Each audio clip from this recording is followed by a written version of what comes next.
नमस्कार मित्रांनो, ग्रहवेधमध्ये आपलं पुन्हा एकदा खूप खूप स्वागत. मी विलास करंबळे घेऊन आलोय. मिथुन राशीसाठी फेब्रुवारी 2024 हा महिना कसा जाईल पाहूया. मध्यम आणि संमिश्र असा महिना आहे, परंतु इच्छापूर्ती घेऊन आलेला महिना आहे. तुमच्या ज्या काही इच्छा असतील त्या पूर्ण होणार आहेत. कार्यामध्ये सफलता देणारा, सफल कार्य करणारा हा महिना आहे. चांगली आवक तुम्हाला या मिळणार आहे. भाग्यामध्ये तुमच्या शनी आहे. लांबचा प्रवास किंवा लांबच्या प्रवासातून फायदा, धनलाभ आणि धर्मलाभ या दोन्ही गोष्टी तुम्हाला शक्य आहेत. व्यापारामध्ये उन्नती, जीवनामध्ये प्रेम आणि विवाह इच्छुक लोकांचे विवाह, असा हा अतिशय पॉझिटिव्ह असा महिना आहे. कार्यक्षेत्राबद्दल जर आपण बघितलं तर कार्यक्षेत्रामध्ये उत्तम महिना आहे. वरिष्ठांची कृपा तुमच्यावर असणार आहे. कुठेतरी वरिष्ठ तुम्हाला साथ देणार आहेत.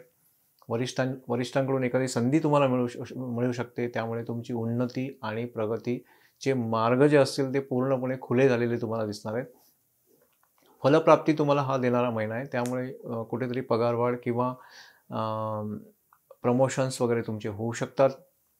सगळ्यात महत्त्वाची गोष्ट, तुमचा कॉन्फिडन्स लेवल एवढा चांगला असणार आहे की जेणेकरून तुम्ही मोठमोठी आव्हानं स्वीकारणार. त्या आव्हानातून, अडचणीतून तुम्ही बाहेर पडून एक चांगलं प्रदर्शन तुम्ही कार्यक्षेत्रामध्ये करणार आहात आणि त्यामुळे तुम्हाला कुठेतरी स्तुती मिळणार आहे. तुमची स्तुती होईल, कौतुक होईल, कौतुकास पात्र राहाल. पाठीवर कोणीतरी शाबासकीची थाप देणार आहे. व्यापारासाठी सुरुवात खूप छान आहे. व्यापार वाढ आहे. हा पूर्ण महिना व्यापारासाठी चांगला आहे. 5 तारखेनंतर थोडासा कुठेतरी व्यापारामध्ये 2-3 दिवसाचा पिरियड सोडला तर व्यापार हा अतिशय चांगला आहे. नवीन व्यापार तुम्ही जर प्रस्थापित करण्याचा प्रयत्न करत असाल तर नवीन व्यापार तुम्ही करू शकता. त्यातूनही तुम्हाला यश आहे. व्यापारामुळे तुमचा प्रवास या महिन्यामध्ये होऊ शकतो. विदेशामध्ये जाण्याचा जर प्रयत्न करत असाल व्यापारानिमित्त तर हा महिना अतिशय उत्तम आहे. आर्थिक बाजूचा विचार केला तर थोडीशी चढ उतार कुठेतरी आहे. शनी आणि गुरुची साथ असल्यामुळे तुम्हाला आर्थिक बाजू किंवा आर्थिक चणचण जाणवणार नाही आहे. अतिशय चांगल्या प्रकारे तुमचं इन्कम या महिन्यामध्ये होणार आहे. तिसऱ्या हप्त्यामध्ये थोडंसं गुंतवणूक जर करण्याच्या भानगडीत तुम्ही पडत असाल तर ती गुंतवणूक तुम्ही टाळली पाहिजे. आर्थिक बाबतीत नियंत्रण करा. पैशाचा नीट वापर करा. कमाई जरी व्यवस्थिशीर असली तरी डोकं शांत ठेवून गुंतवणूक करा. योग्य आवक घेऊन आलेला महिना आहे. आता बघूया आरोग्याच्या बाबतीमध्ये. रवी आणि शुक्रामुळे कुठेतरी तब्येत खराब होऊ शकते. आरोग्य चढ उताराचं असणार आहे. तब्येतीची काळजी घ्या. सावधान राहा.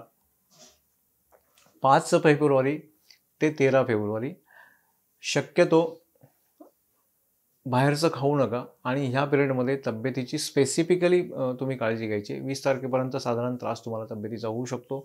मोठे प्रॉब्लेम नाही आहे. फक्त शरीराचे इंटरनल ऑर्गन्स असतील त्यांना तुम्ही सांभाळा. पोटाचा आजार होऊ शकतो. प्रेम आणि वैवाहिक जीवनामध्ये बघितलं तर सुरुवात खूप छान आहे. प्रेम वाढणार आहे.